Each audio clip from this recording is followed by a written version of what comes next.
سلام بیننده گرامی، برنامه اخبار آزادی است و من عبدالله اشرف هستم میزبان شما. امروز چهارشنبه 26 دکبر است. حالا مرور میکنیم به سرخطی موضوعهای برنامه امروز. 300 روز اصلاحات برای دستگیری صاحبکاری. پرزیدنت امامعلی رحمان در پیامش به پارلمان دستور داد اداره‌های دولتی صاحبکاران را تفتیش نکنند. دهشت‌افکنان باز از خود درک دادند. گروهی ستیزجوی دولت اسلامی مسئولیت حمله به وزارت کارهای خارجه لیبیا را بر دوش گرفت. حمله ساعت 9:30 وقت محلی آغاز یافت. طبق اطلاع پیشکی هر سه حملگر افریقایی بودند. نه به جان خود و نه به جان نزدیکان رحم نکردند. خودکشی جوانان در تاجیکستان در سال 2018 افزایش یافته است.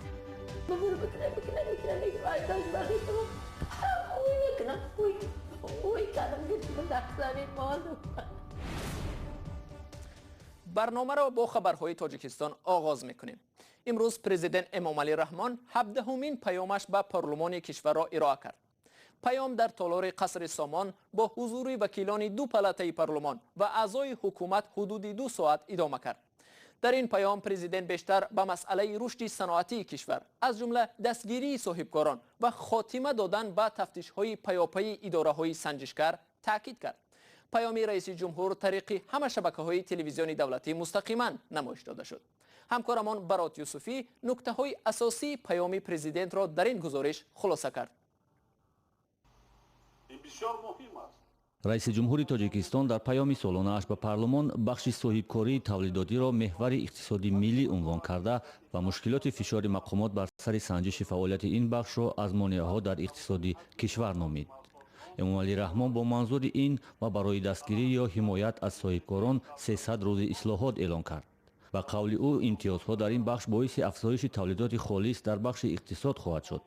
پرزیدنت امامعلی رحمان با پیشنهاد ادامه موراتوریا در ساحه صاحبکاری تولیداتی گفت مقامات انتظامی باید از خودسرانه سنجیدن فعالیت صاحبکاران استحصالی از سوی مقامات سنجشگر را تحت نظارت جدی قرار دهند. برای تقویت بخشیدن با این روند ضرور می‌شمارم که سالهای 2019-2020 تمام سنجش‌های فعالیت سوبیکت‌های صاحبکاری در ساحه استحصالی منع کرده مقررات قانون جمهوری تاجیکستان درباره موراتوریا و سنجش‌های فعالیت سوبیکت‌های صاحبکاری در ساحه استحصالی و همه مقامات سنجش و نظارت و حفظ حقوق از جمله پروکراتورای گنرالی، پالاتای حساب، اگنسی نظارت دولتی مالیوی و مبارزه با کروپسیا، بانک ملی و مقامات انداز گمرک تطبیق کرده شوند. پیشنهاد امتیاز برای 2 سال به صاحبکاران تولیداتی در حالی است که به قول تحلیلگران مانع اصلی در راه رشد این ساحه مخصوصاً مربوط به فعالیت مقامات سنجشگر است. زیرا به قول آنها برخی کارخانه و صاحبکاران در طول سال تقریباً از سنجش مقامات سنجشگر رها نمی‌شوند و حتی امکان مشخص کردن راه رشد فعالیت خود را پیدا کرده نمی‌توانند. و در اینجا البته از طرف شهروندان ساکنان کشور ممکن عرض شکایت ها به سراغ پرزیدنت بیشتر شد. از این رو حکومت جمهوری ضرور است که سر این چاره ها بینه، چون که این نه تنها روی رشد مانع خود صاحبکار بلکه در عموم اقتصاد میگردد. به طور عنعنه رئیس جمهوری تاجیکستان در پیام‌های سالانه خود به پارلمان هر سال را سال یک ساحه عنوان می‌کند. اما برای بار اول 3 سال را به یک بارگی به عنوان سال رشد دهات، سیاحی و هنرهای مردمی اعلام کرد. مقصد اساسی از این پیشنهاد عملی گردانی تلاش‌های حکومت مملکت به خاطر باز هم آباد کردن تاجیکستان و حل مسائل اجتماعی اهالی با راه بهتر نمودن انفراستراکچور در هر یک دهه و محل اهالی نشین می‌باشد. تحلیلگران توجه به ساحه علاهیده در طول سال را پشتیبانی می‌کنند، اما بر اینند که برای رسیدن به هدف‌های سال اعلان شده در آن ساحه باید زمینه‌های فنی و مالی و تخصصی فراهم باشد. به قول آنها در صورت غیر این اهداف تنها یک رسمیت باقی خواهد ماند. لیکن ماهیت پیشنهاد در خصوص اعلان سال دهات بهترین است، زیرا که همگونه تحولات ها در دولتداری محض از جماعت دهات آغاز می‌یابد و بیشتر از 70% نفوذ تاجیکستان نیز در دهات زندگی میکنند و ساختار ابتدایی مقامات دولت نیز جماعت دهات بوده است و اگر در آنجا افکار جمعیتی جهت ضرورت بنیاد دولت معاصر و موفق به وجود آید و برای این قانون ها نیز تهیه شوند، واقعا یک تحولات جدی را برای نه در سالهای نزدیک ولی در 10-15 سال نزدیک انتظار شدن ممکن است. با قول رئیس جمهوری تاجیکستان در سال 2018 که سال رشد سیاحی و هنرهای مردمی اعلان شده بود، شماره ورود سیاحان به تاجیکستان 2.5 برابر افزوده به 1 میلیون نفر رسید. اما گفت هدف از اعلان سال هنرهای مردمی نمایش کار دست چند هنرمند از طریق تلویزیون نبود. او از مسئولین مقامات دولت خواست در 3 سال بعدی با رئیس جمهور در مورد چی تعداد جوانان با استفاده از هنرهای مردمی صاحب کسب و جای کار شدند گزارش خواهند داد. سال گذشته محض در همین شب و روز که پیام پرزیدنت به پارلمان ارائه میشد، سعیده رستمова استاد رقص کالج خورئوگرافی در شهر دوشنبه از کار رانده شد. سبب هم گویا توسط تلویزیون تماشا نکردن پیام پرزیدنت به پارلمان گفته شد. اما رستمova با این پایمال شدن حقوق‌های مهنتیش کنار نآمد و حق تلاشیش ثمر داد.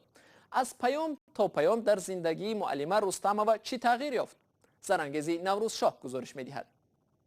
می‌بینیم که همین حادثه که میتونست با هر کدومی ما شود لیکن با من روی داد. جسارت و حق طلبی اسم سعیده رستمova را معلوم و مشهور کرد. رهبری کالج خورئوگرافی که من در آنجا کار میکردم غیر قانونی مرا از کار آزاد کرده بود، اما بعد اونه که من به وزیر فرهنگ مراجعت کردم و وزیر فرهنگ نیز مرا جانبداری کردند. او در کالج خورئوگرافی به نام ملکه صابرova آموزگار بود. به خاطر نبود جای نشست در تالار تنگ مؤسسه تعلیمی، او پیام پرزیدنت را گوش نکرد و از پی کار خود رفت. ماهی دراز از ماهی ینور که ما در تعطیل هستیم، از ناظر کادرهای ما به من زنگ می‌زدند و تهدید می‌کردند که من باید اومده با خواهش خودم عریضه آزاد شدنم رو نویسم. سعیده رستمova این تصمیم رهبریت کالج را غیر قانونی عنوان کرد و به مقامات مراجعت نمود. باوری به والایت قانون و پیام‌های هزارها نفر در پی مطلب سامانه آزادی درباره این آموزگار او را روح بلد کرد. حق میگن با جانبداری حقجو است و البته او موفق می شود همچنانی که من.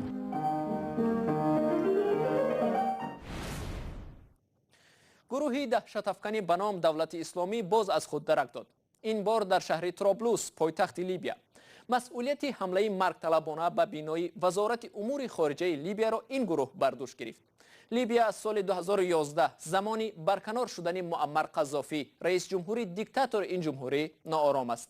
کیومرثی عطا گزارش می‌دهد. روز سه‌شنبه 3 بمبگذار مرگطلب در شهر طرابلس و یا تریپولی به قرارگاه وزارت کارهای خارجه لیبیا حمله کرده حداقل 2 نفر را به قتل رساندند. گروه دهشت افکن دولت اسلامی مسئولیت حمله را بر دوش گرفته است. حمله روز 25 دکبر با ترکش ماشین در نزد درآمدگاه وزارت آغاز یافت. سپس 3 سلاح به دست آتش کشیدند. 2 نفر آنها امکان یافتند که به داخل بنا درآمده حمله انتحاری به عمل برآورند. نفر سیوم از طرف ناظران امنیتی کشته شد. حمله ساعت 9:30 وقت محلی آغاز یافت. طبق اطلاع پیشکی هر 3 حملگر افریقایی بودند. تمام اطلاع حالا باید چون معلومات پیشکی ارزیابی شود. 2 نفر، یکی خادم وزارت امور خارجه و دیگر محافظ وزارت به هلاکت رسیدند. 18 نفر با جراحت ها در شفاخانه بوده، 2 نفر دیگر را با زخم های سبک بعد معالجه رها کردند. نمایندگی سازمان ملل متحد در لیبیا حمله را محکوم کرده به ضرورت جلوگیری از پناهگاه یافتن گروه های تروریستی در قلمرو لیبیا تاکید نموده است. از سال 2011 هم زمان سرنگونشوی دیکتاتور این کشور معمر قذافی لیبیا ناآرام است. گروه های مختلف این کشور را به مناطق زیر نفوذشان تقسیم کردند. خودکشی همچون یک نوع اعتراض به ناسازگاری های روزگار و به توجهی نزدیکان و پیوندان در تاجیکستان هنوز رایج است. هرچند خودکشی از نقطه نظر اخلاقی و هم فرهنگی و دینی یک کردار محکوم شده است، اما آمارها حاکی است که خودکشی در سال 2018 در تاجیکستان در حال افزایش است. چرا خودکش ها نه به جان خود و نه به جان پیوندان رحم نمی کنند؟ رستم جانی گزارش می دهد. مرحبای 15 ساله به بند سری تاک اشاره کرد و از پدرش با تبسم پرسید از آن کیست؟ پدر بعد فاجعه فهمید این پرسش دختر ایرکش چه معنی داشت. یا بند بیگانه قتل کرد. این بند نمیدونیم ای که جام ای آسمان قلتید ای زمین برآمد همین بند من نمیدونم. 19 نوامبر گلحرم دخترش را در همان بند در این گراژ آویزان دید. رفتم ای تاش برداشتم ببر بکنه ای تاش برداشتم اوی کردم گرفتم در زمین ماندم. برای هیتلی علی مردانوف امسال سالی نحس شد. تا حال صحنه های آن فاجعه پیش چشمش چرخ میزنند. به دخترتون چقدر زندگی میکنید شما؟ چرا که زنده بدتر از مرده. مرحبا از 38 دختری نابالغ است که در 9 ماه سال 2018 خودکشی کردند. بیشتر نابالغان اسرار اعمالشان را با خود به خاک بردند. هم نشان داد و مرد گفت. جسدی تنگم 14 ساله از ناحیه حصار را در این انبار پیدا کردند. هنوز هم نزدیکانش بر سر رفتار او می‌اندیشند. هیچ من حیران موندم. روانشناسان میگویند پیش از خودکشی نابالغان اشاره های میکنند اما نزدیکان به آن دقت نمیدهند. و مقصدی واسه اینش نیست که شما دونین نخشی میکنم. مقصد اون است که من همین فکر را دارم شما من رها کنید از همین مشکلات رها کنید دل من پرسید که من چی میخواهم. خودکشی در جامعه تاجیک یک مسئله داغ است. فقط در 9 ماه سال 2018 442 نفر با راه‌های گوناگون زندگیشان را قطع کردند. این رقم از سال گذشته بیشتر است. یا به سبب تنگی روزگار یا به سبب مناقشه در عائله از جان بیزار شدند. خوجا نظر ساکن سابق ناحیه سنگوار برای آنکه گناهکار خودکشی دخترش را به جزا رساند به چندین اداره ها سر زد. کارکنای ارگان دیونم برآوردن، دیونای هواییم برآوردن. مقصد که من آدم حساب نکردن. او به این همه بی‌پروایی تن نداد و عاقبت خوشدامنی دخترش 29 ایون زهرا جوربیکووا را دادگاه سنگوار بعد محاکمه در فضای باز به جرم به خودکشی آوردن فریضه خوجا نظر به مدت 5 سال زندان کرد. من برای هم کمپیر زی کشیدم. برای که یک زن، یک کمپیر 62 ساله پنسیونر کسل فشار بلندی داشت در محبس او چی حال داره؟